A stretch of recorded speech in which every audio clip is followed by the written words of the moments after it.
Hello and welcome to another episode of the Halloween Podcast. I am your host, Lyle Perez. If you joined us for the Annabelle episode, you know we've started exploring some of the most well-known cases tied to Ed and Lorraine Warren. Today, we're heading to Rhode Island to uncover the story that inspired The Conjuring, the Perron family haunting. The movie made it famous, but the real story is far less clear. In January of 1971, Roger and Carolyn Perron moved into a colonial-era farmhouse at 1667 Round Top Road in Harrisville, Rhode Island. The home, known historically as the Arnold Estate, was built in 1736 and sat on more than 8 acres of rural property. It was large, aged, and filled with character. 14 rooms in total. To many, it would have seemed like a dream home. Along with Roger and Carolyn came their 5 daughters, Andrea, Nancy, Christine, Cindy, and April.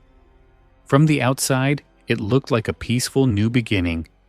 But according to the Perron family, the house had a dark side. Andrea Perron, the eldest daughter, would later write about her experience in a 3-volume memoir titled House of Darkness, House of Light. And according to her, that first day in the house set the tone for everything that would follow. Almost immediately, Andrea said she saw a man standing in one of the rooms, a man no one else in the family saw. It wouldn't be the last time strange things happened. Over the next several years, the parents claimed to experience escalating paranormal activity. But before we get to the hauntings, it's worth understanding the setting.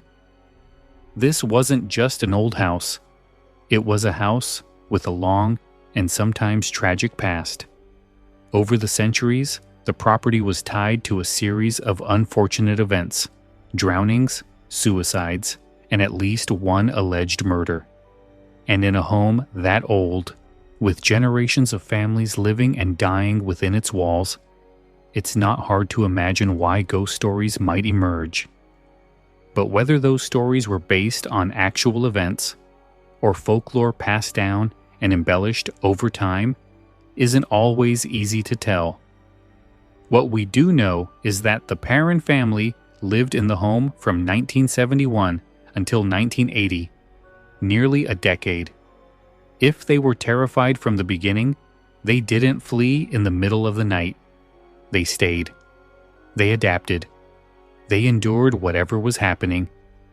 And for some, that long stay casts doubt on just how dangerous things really were. But according to Andrea, the events were real and they only got worse. In the next segment, we'll dive into what the parents claimed they experienced in those early years, what they saw, what they heard, and how an ordinary farmhouse became one of the most talked about haunted houses in America.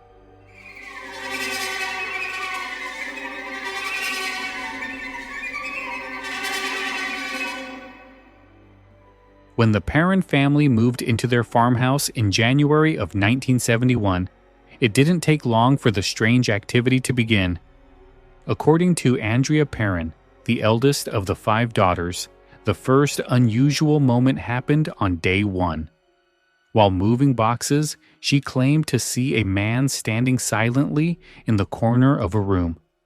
A man who wasn't there when she looked again. This wasn't a flicker of light or a creaky sound. It was a clear image of a person.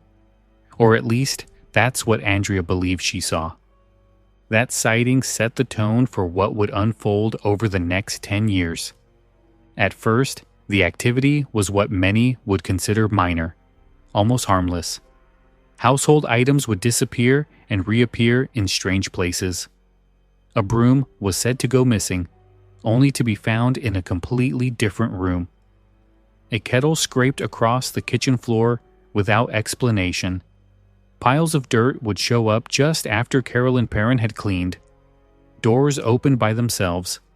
Lights flickered. Cold spots appeared in certain areas of the house with no logical reason. For a home built in the 1730s, many of these quirks might not seem entirely out of the ordinary.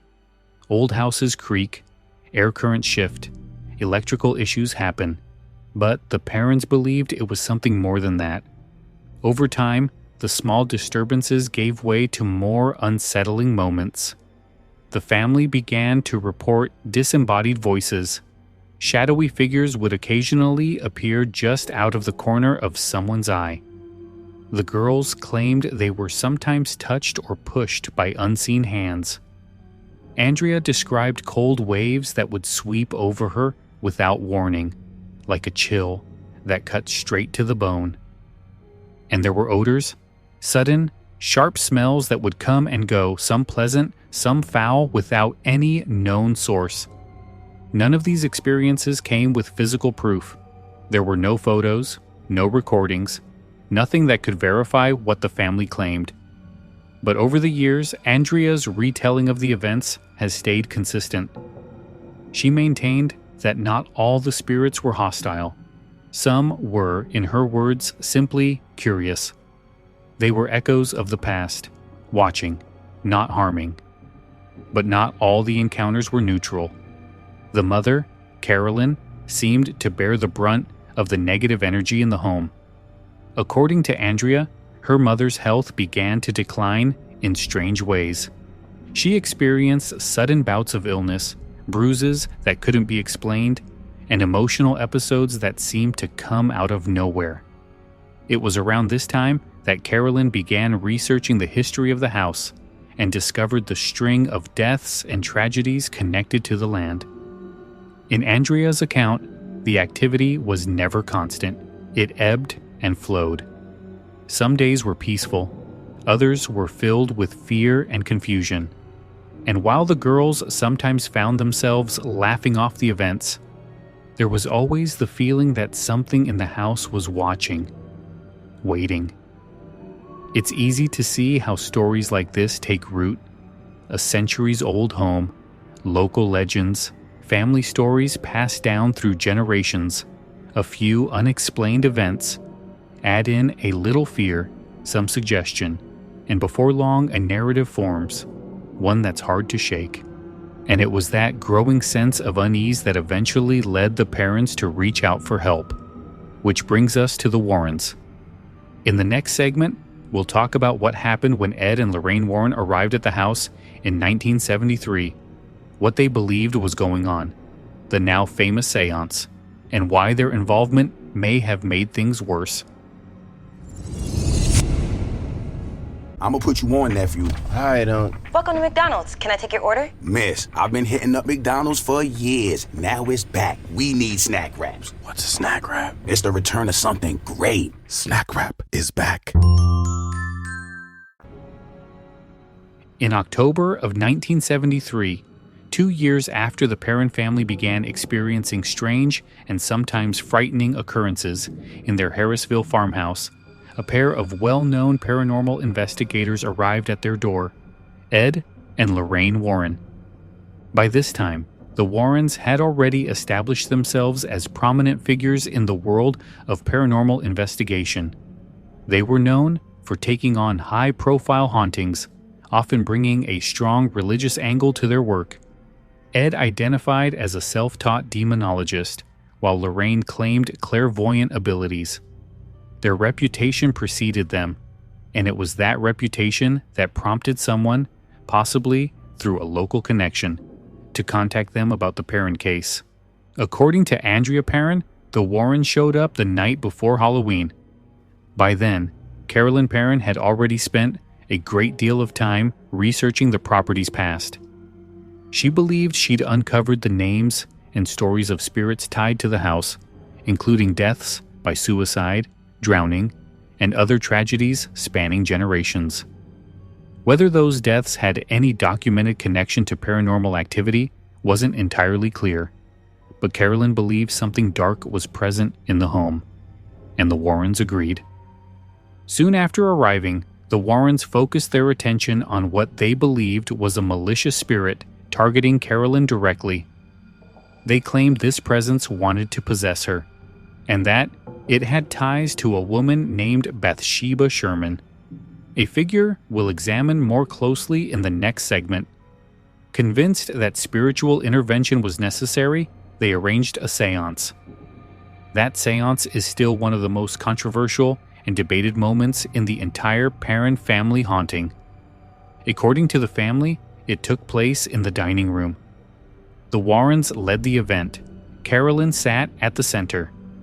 At some point during the seance, Carolyn reportedly began speaking in an unfamiliar language. Andrea, who was 15 at the time and claims to have witnessed the event, said her mother levitated in the air and was thrown across the room by an unseen force. She lost consciousness and later appeared bruised and disoriented. It was the most violent and dramatic incident the family had encountered. Roger Perron, Carolyn's husband, was furious. He demanded that the Warrens leave and never return. From his perspective, the seance had escalated the situation, not solved it, and that was the last time the Warrens were involved with the family directly. In the years since, Andrea has reflected on the seance with increasing criticism. In interviews, she has described the event as absolutely dangerous and irresponsible. She has questioned whether the Warrens had the proper training or understanding to conduct such a ritual, and whether their actions opened spiritual doors that were never fully closed. The Warrens, for their part, often referred to the Perron case in lectures and interviews, but they never performed an exorcism. Despite what the Conjuring film dramatizes, there was no Catholic-sanctioned rite conducted at the farmhouse. Lorraine Warren would later admit they were unable to obtain church approval for one. What took place was a seance, an event built on belief and intention, but one without scientific documentation, legal oversight, or any tangible proof of what actually occurred. And that's where the skeptical lens becomes important. If the events happened exactly as described, why wasn't there more documentation? No photos, no recordings, no third-party witnesses. Even among those who believe in the paranormal, the lack of external verification raises questions. Why wait decades to publish the details? Why didn't the Warrens themselves document it more thoroughly? It's not to say the Perrons were lying, but it's fair to suggest that memory, fear, and trauma, especially experienced over time, can reshape how we recall things. The family was vulnerable. They were searching for answers, and the Warrens offered a narrative that fit.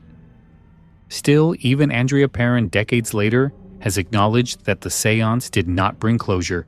If anything, it left more questions than answers.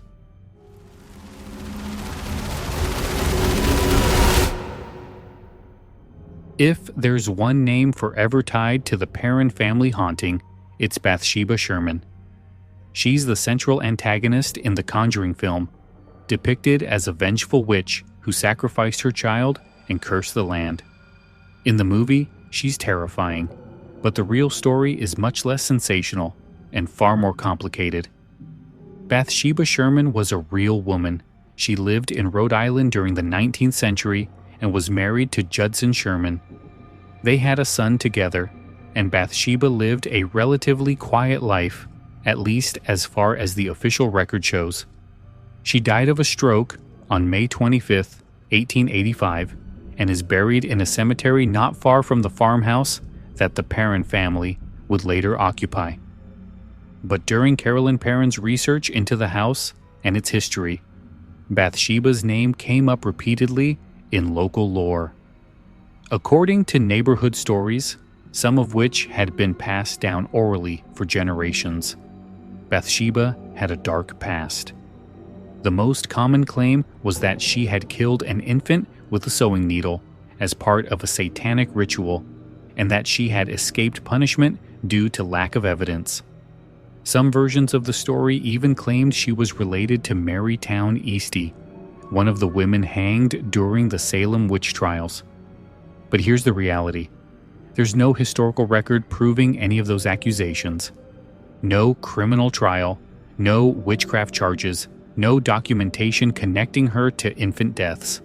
In fact, there's very little evidence at all to suggest she was anything more than a woman who lived and died in 19th century New England. The rumors, while persistent, appear to have been born from folklore and superstition, common elements in small towns with long histories. That hasn't stopped her name from becoming central to the haunting narrative. When the Warrens visited the Perron house in 1973, they quickly identified Bathsheba as the source of the malevolent activity. Lorraine Warren believed the spirit in the house was demonic and claimed Bathsheba had become a vessel of evil, her spirit lingering on the land, targeting Carolyn Perron. This belief helped solidify Bathsheba's place in the haunting, and later made her the main villain in the Conjuring film. But even Andrea Perron has expressed doubt about that characterization.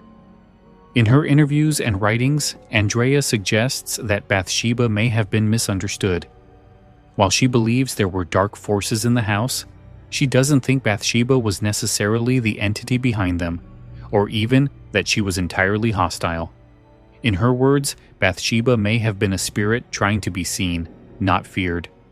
Andrea has described the labeling of Bathsheba as a demon as unfair, and has even said she feels a sense of connection to her.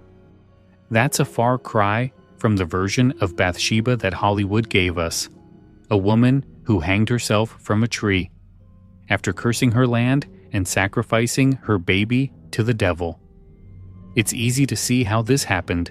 A scary-sounding name, a woman from the 1800s, a few tragic local legends, add in a haunted house, and suddenly you have the perfect ghost story. But it's also a reminder of how quickly folklore can evolve, and how a real person's life can be twisted into a monster myth with little more than suspicion and repetition. Bathsheba Sherman may not have been a witch. She may not have done anything wrong at all. But her name is now forever linked to one of the most famous hauntings in modern history.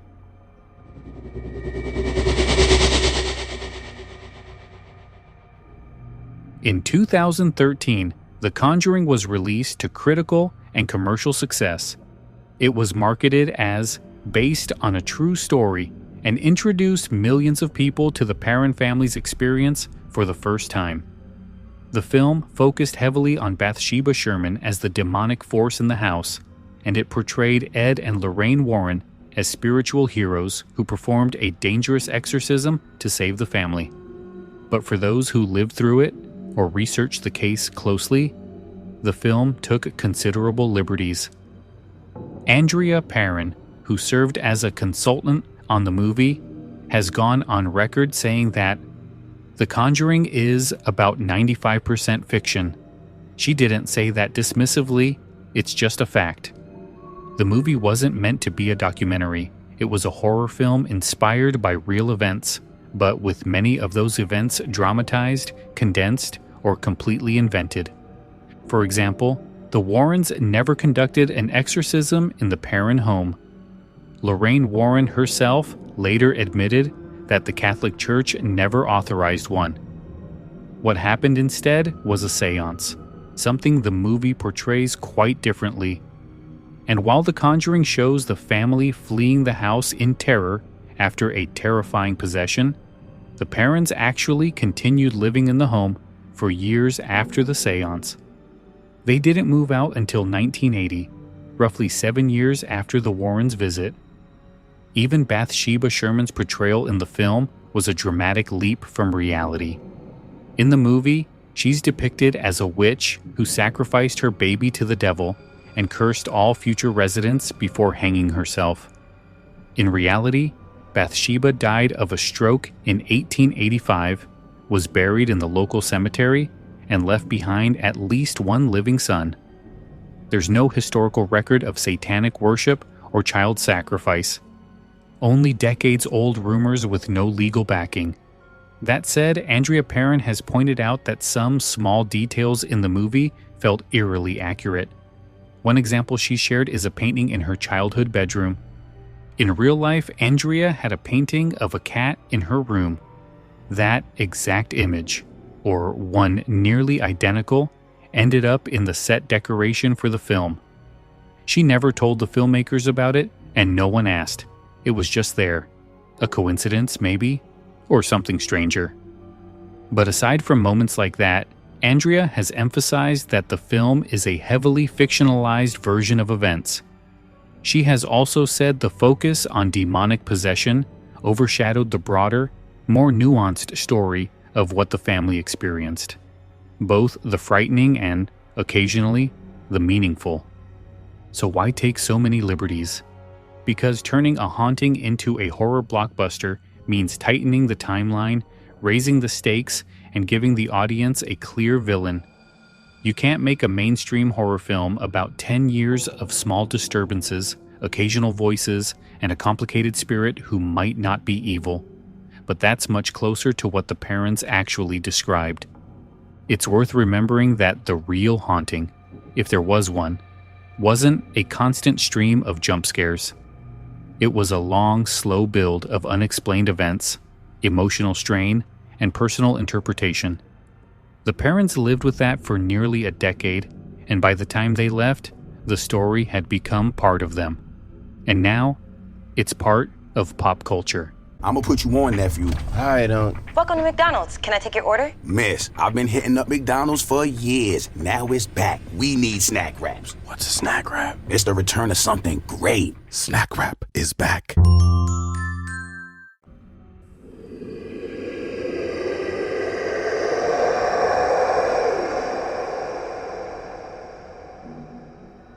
Every ghost story has two sides, the experience and the interpretation. And when it comes to the Perron family haunting, the debate hasn't cooled even 50 years later. The Perrons have consistently maintained that what happened in their Harrisville home was real. Her 3-volume memoir describes a decade of increasingly disturbing experiences.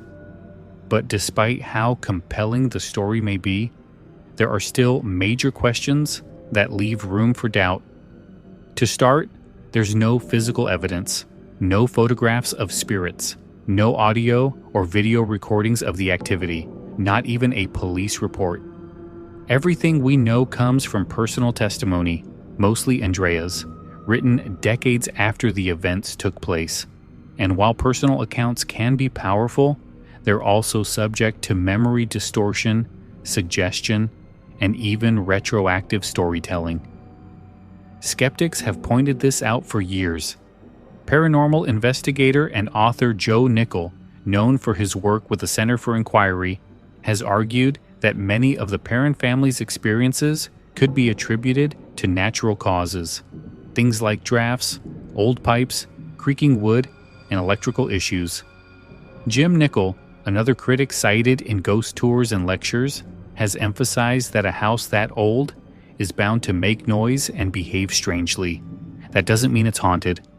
Others go even further, questioning the role of Ed and Lorraine Warren in shaping the narrative.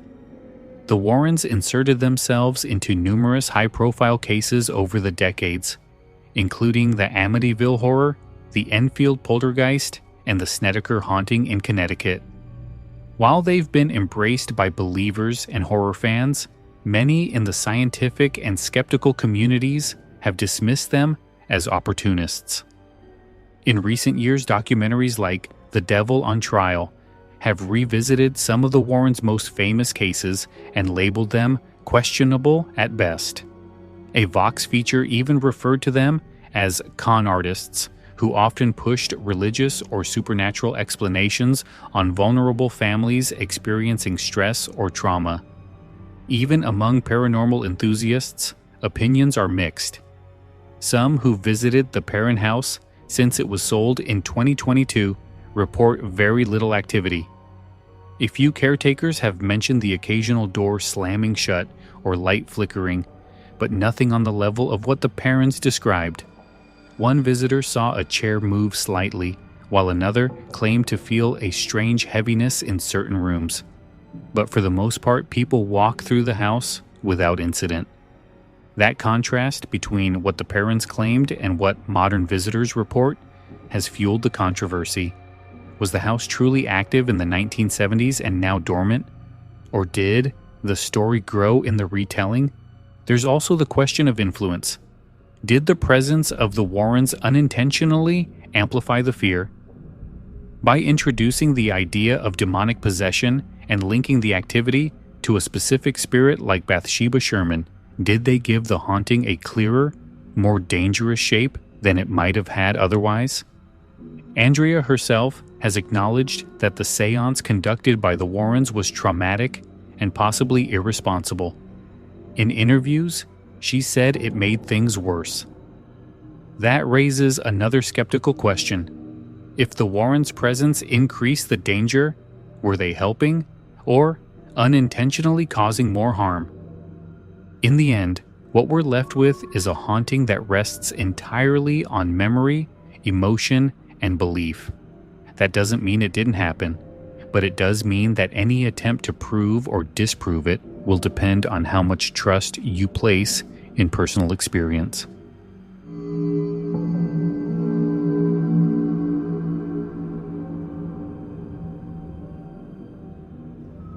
Decades have passed since the Perron family left the farmhouse on Round Top Road, but their story has never truly faded. In fact, in some ways, it's more well known now than it ever was in the 1970s. So where is the family today? Andrea Perron, the eldest of the 5 daughters, has become the most vocal and visible member of the family when it comes to sharing their experience. Born in 1958, Andrea has written and published a trilogy titled House of Darkness, House of Light, chronicling the events she says her family lived through in that farmhouse. She's made appearances on paranormal TV shows, including Ghost Adventures and Mysteries Decoded, and she continues to speak publicly about the haunting, often in interviews, podcasts, and documentaries focused on the Bathsheba legend or the Conjuring house. Andrea currently lives in Florida with her father, Roger Perron, who is now in his 80s. In recent years, the two have appeared together in live stream events and interviews revisiting the house and their memories of it. Roger, who was initially skeptical of the haunting during their time in the house, has since supported Andrea's efforts to tell the family's side of the story, though he's remained more private overall. The other Perron sisters, Nancy, Christine, and Cindy, have chosen to stay mostly out of the spotlight. While they have occasionally joined Andrea for group interviews or brief appearances, they've not published accounts of their own. Each experienced different aspects of the haunting, and some have suggested that reliving those moments has been difficult. Their reluctance to go public has fueled speculation, but it also reflects how personal and varied each family member's perspective on the haunting may be. The youngest daughter, April Perron, sadly passed away in 2017. According to family statements, she died from an accidental overdose involving prescription medication following surgery. She was remembered by Andrea as the most spiritually sensitive of the sisters, and her death marked a painful chapter in the family's ongoing story. Despite the tragedy and time that has passed, the Perron family's connection to the house and to one another remains strong. Andrea continues to stand by her account, insisting that what they lived through was real, even if others doubt it. In interviews, she often says that the house left a permanent mark on them, not just because of what they experienced, but because of what it taught them about the unseen world. Today, the family lives in different parts of the country, but they're forever linked by the decade they spent in that house. Whether you believe their story or not, their bond, and their willingness to share it, has shaped one of the most enduring ghost stories in modern American folklore.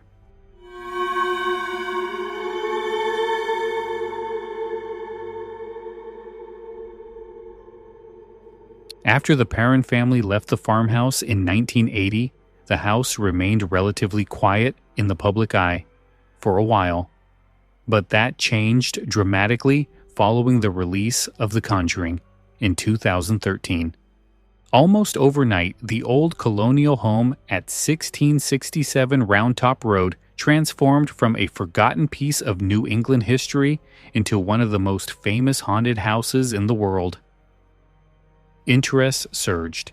Paranormal investigators, fans of the film, skeptics, and thrill seekers all wanted to see the place for themselves. With that curiosity came a new chapter in the house's life, one shaped by tourism, media, and controversy. In 2022, the house was sold for approximately $1.5 million. The new owners leaned into its spooky reputation, offering overnight stays, guided tours, live-streamed investigations, and even virtual access to the property for those too far to visit in person. The home became both a business and a shrine to paranormal folklore.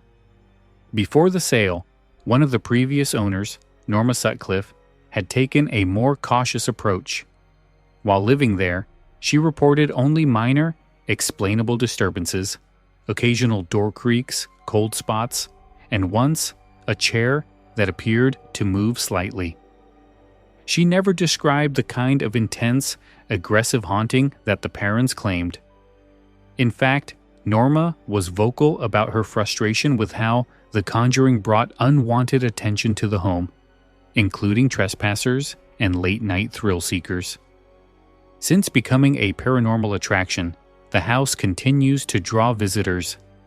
Guests sometimes report flickering lights, shadowy movements, or strange feelings in certain rooms. But even among those who believe in the supernatural, experiences vary. Some leave convinced they encountered something unexplained.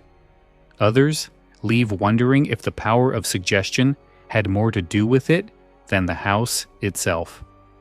Caretakers of the home have described it as active but not hostile. There have been reports of footsteps in empty halls, voices on audio recordings, and sudden chills, but nothing that rises to the level of what the Perrons claimed in the 1970s. No levitations, no violent possessions, no full-body apparitions, at least not that anyone has proven.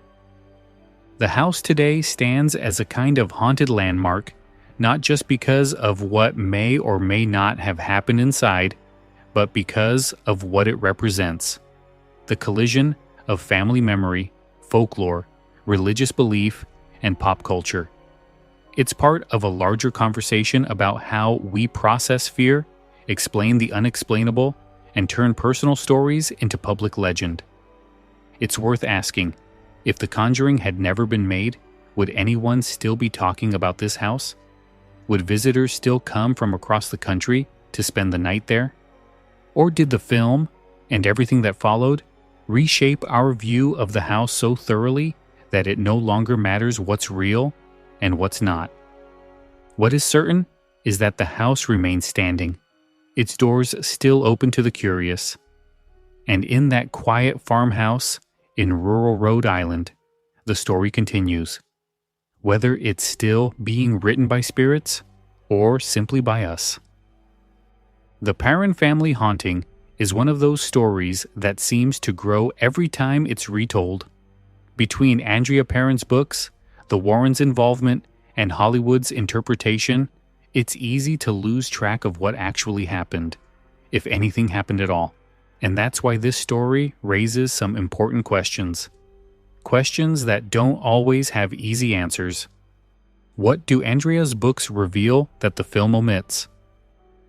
Andrea's House of Darkness, House of Light series offers a version of events that's much slower, more complex, and deeply personal compared to the movie.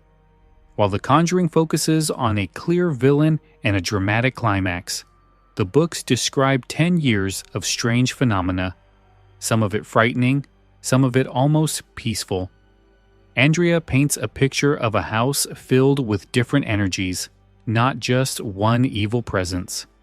In that way, her account is less about horror and more about spiritual survival.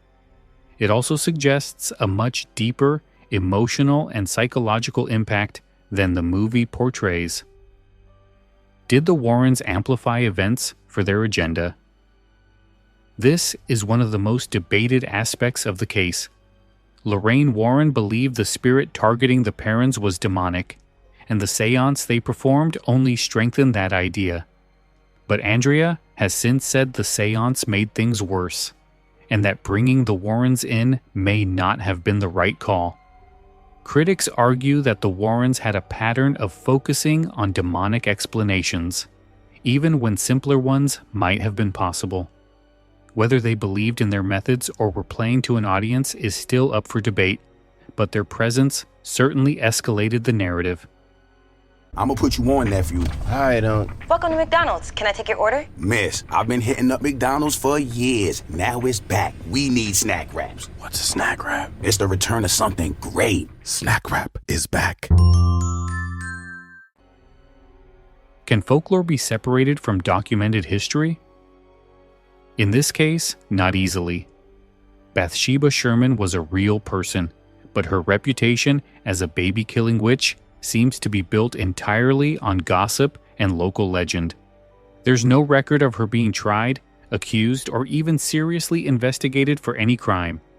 Yet her name became central to the story, largely because it fit the image of a haunting. That speaks to how quickly folklore can take hold when there's a compelling story to support it. It also raises questions about how we treat the dead, and how easy it is to turn someone into a villain without evidence. How does tourism reshape paranormal narratives? Since the 2022 sale, the house has been open to the public. Visitors can stay overnight, join ghost hunts, and even watch live streams. In a way, the house has become a character in its own story, and once money, media, and attention are involved, stories tend to evolve.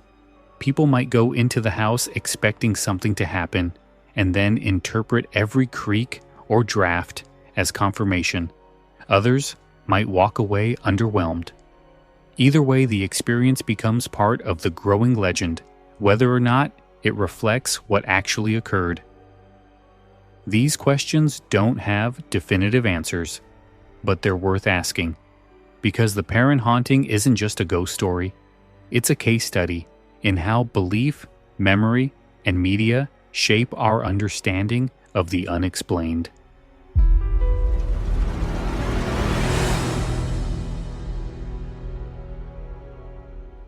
The Perron family haunting sits at a strange intersection of folklore, personal testimony, and pop culture. It's one of the most well-known haunting cases in modern paranormal history, but when you peel away the movie adaptation and examine the details, what's left is a deeply personal story, told mostly through memory, layered with local legend, and shaped by belief. The Perrons lived in the house for nearly 10 years. They didn't flee in fear. They stayed, adapted, and in some cases, even felt connected to the spirits they believed were there. Their experience, especially as told through Andrea's writings, wasn't just about fear. It was about coexisting with something they didn't fully understand. Whether that something was supernatural or psychological is still up for debate. The Warrens' arrival added a new dimension to the story. Their framing of the activity as demonic helped shape the direction the haunting took, from a complex, multi-spirit experience to a battle of good versus evil. That shift not only gave the story more intensity, but also made it far more appealing for film adaptation. And then The Conjuring came along. The movie launched a billion-dollar franchise and turned the Perron home into a haunted landmark. But as we've seen, the movie took significant liberties. It amplified the horror, streamlined the events, and created a clear villain in Bathsheba Sherman, a real woman whose legacy became tangled in myth. What's most interesting is that this haunting, like so many others, doesn't live or die based on evidence. There are no videos, no physical proof. What it does have is emotion, family testimony, cultural weight, and a growing list of believers and skeptics, each finding their own meaning in the story.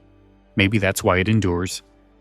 Whether you see it as a genuine haunting, a misinterpreted experience, or a well-crafted tale shaped by time and suggestion, the Perron family haunting remains one of the most talked about paranormal cases of the last century. If you're curious to know more, I recommend reading Andrea Perron's books or watching some of her recent interviews. Whether you believe every word or approach it with caution, hearing the story in her own voice adds a depth that no film or secondhand account can match. And if you're still wondering about the couple behind many of these stories, the investigators, the demonologists, the ones who claimed to walk between worlds, then make sure to join me next time. But that's going to do it for this episode on the Perron family haunting. If you have any questions, comments, or want to suggest a topic for a future show, send me an email, thehalloweenpodcast@gmail.com. If you'd like to support the show, you can do it a couple of different ways. You can head on over to our website, thehalloweenpodcast.com, and pick up some podcast merch. You can also leave us a 5-star review on either Apple Podcasts, Spotify, or wherever you get your podcasts from.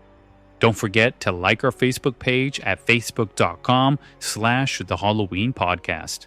Another way you can support the show is by sharing our episodes on your social media accounts.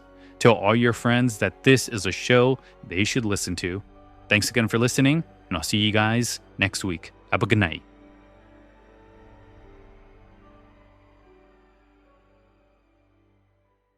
I'ma put you on, nephew. I don't. Welcome to McDonald's. Can I take your order? Miss, I've been hitting up McDonald's for years. Now it's back. We need snack wraps. What's a snack wrap? It's the return of something great. Snack wrap is back.